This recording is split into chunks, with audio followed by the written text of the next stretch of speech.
In the past 36 to 48 hours, you have Barack Obama, Joe Biden, now Hillary Clinton saying something to the effect of if Trump loses, he will not accept the results. Is that coordinated? I think, isn't it all coordinated? Isn't all of this stuff coming from one place?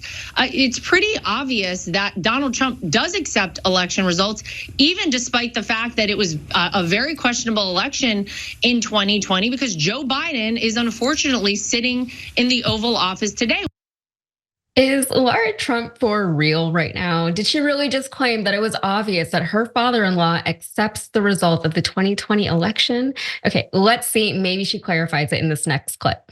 What Donald Trump has said, and I think is exactly right, is that we should have free, fair, and transparent elections. And unfortunately, Eric, there are millions and millions of Americans out there who don't feel like they can trust our electoral process. We can't function as a country like that. So he said, yes, if I feel like this is a fair election, if I feel like you guys didn't interfere in any way, like they are obviously trying to do with all these bogus cases against him, then no problem. I'm happy to accept the results of the election. The truth is, if there's no election interference, if everything is fair, and there's nothing nefarious happening in an election, it is pretty clear based on all the polls out there and anybody you talk to, Donald Trump will be the 47th president.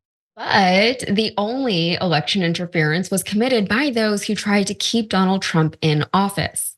The former president faces state charges in Georgia and federal charges in Washington over efforts to overturn his 2020 election loss, and has been identified as an unindicted co-conspirator by investigators in Arizona and Michigan.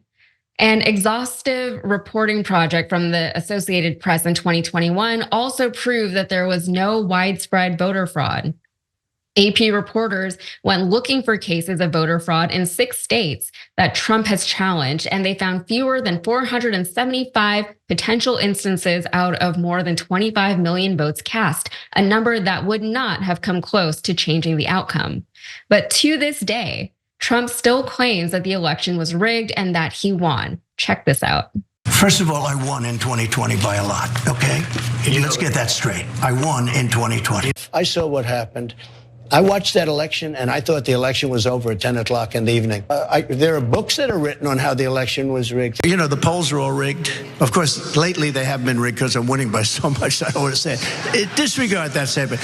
But we're not going to allow them to rig the presidential election, the most important day of our lives in 2024. We're not going to allow it. Our campaign is going to be leading a historic effort in conjunction with the RNC, that's Republican National Committee, the state parties, and a team of the most highly qualified lawyers and other professionals in the country to ensure that what happened in 2020 will never happen again. We're not going to allow it to happen again. If I thought we lost the election, really lost it, I would never have done this.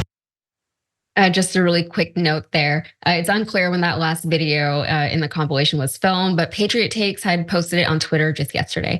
And if that wasn't enough evidence that Trump has not accepted the results of the 2020 election, last year in the New York Times reported, in public, Trump made more than 800 inaccurate claims about the election from the time the polls began closing on November 3rd, 2020. To the end of his presidency, according to a database compiled by the Washington Post. Dozens of times he simply characterized the election as rigged, stolen, or a hoax, and flatly and falsely declared he had won, even as a mountain of evidence proved otherwise. And obviously, since that time, that number has increased by a lot, probably. Cenk, this is so typical for what we see out of Republicans, where they say that something that's so easily disproven with so much conviction, as if the more they say it, the more truthy it'll become. Yeah, well, look, to be fair to Lara Trump, I mean, it's a well-known fact that Donald Trump has accepted the 2020 election results, despite all of the overwhelming video evidence. It's also a proven fact that Donald Trump never brags, he never insults anyone, and of course he never lies. But we're supposed to believe all of these things. And to be fair to the liars who are shameless about it, like Lara Trump, when she does that kind of propaganda, it works. I mean, it's not like they challenged it on Newsmax, right? They're like, oh, you're so right, man. Boy, did Donald Trump accept the election results. He's so good at that. No one accepts election results better than I do, right?